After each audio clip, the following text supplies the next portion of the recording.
എപ്പോഴാണ് മഹാത്മാഗാന്ധി ദക്ഷിണാഫ്രിക്കയിൽ നിന്ന് ഇന്ത്യയിലേക്ക് മടങ്ങിയത്? ഉത്തരം 1915. അന്താരാഷ്ട്ര അഹിംസാ ദിനം എന്നാണ്? ഉത്തരം ഒക്ടോബർ 2. ഐക്യരാഷ്ട്ര പൊതുസഭ ഒക്ടോബർ 2 അന്താരാഷ്ട്ര അഹിംസാ ദിനമായി അംഗീകരിച്ചത് എന്നാണ്?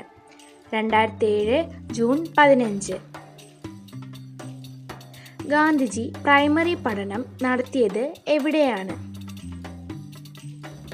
ഉത്തരം രാജ്കോട്ടിൽ.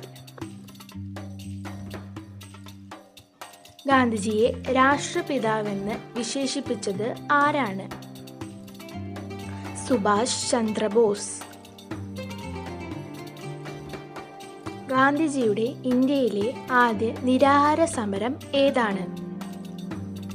ഉത്തരം അഹമ്മദാബാദ് മിൽ തൊഴിലാളി സമരം.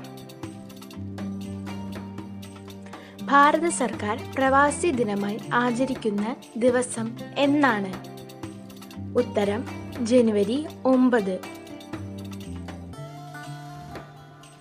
ഗാന്ധിജി പങ്കെടുത്ത ഏക വട്ടമേശ സമ്മേളനം ഏതാണ്? രണ്ടാം വട്ടമേശ സമ്മേളനമാണ്. മേക്കിംഗ് ഓഫ് മഹാത്മാ എന്ന സിനിമയുടെ സംവിധായകൻ ആരാണ്?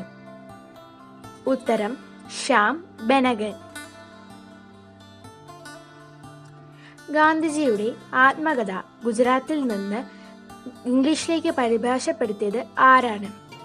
ഉത്തരം മഹാദേവ ദേശായി. ഗാന്ധിജിയും ഗോഡ്സെയും എന്ന കവിതാ പുസ്തകം ആരുടേതാണ്? NV കൃഷ്ണവാര്യർ. ഗാന്ധിജിയുടെ ആദ്യ കേരള സന്ദർശനം എന്തിന്റെ പ്രചാരണാർത്ഥം ആയിരുന്നു? ഉത്തരം ഖിലാഫത്ത് പ്രസ്ഥാനം.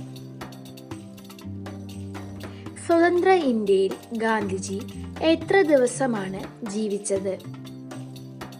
ഉത്തരം 168 ദിവസം.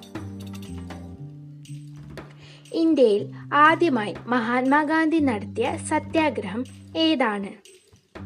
ഉത്തരം ചമ്പാരൻ സത്യാഗ്രഹം.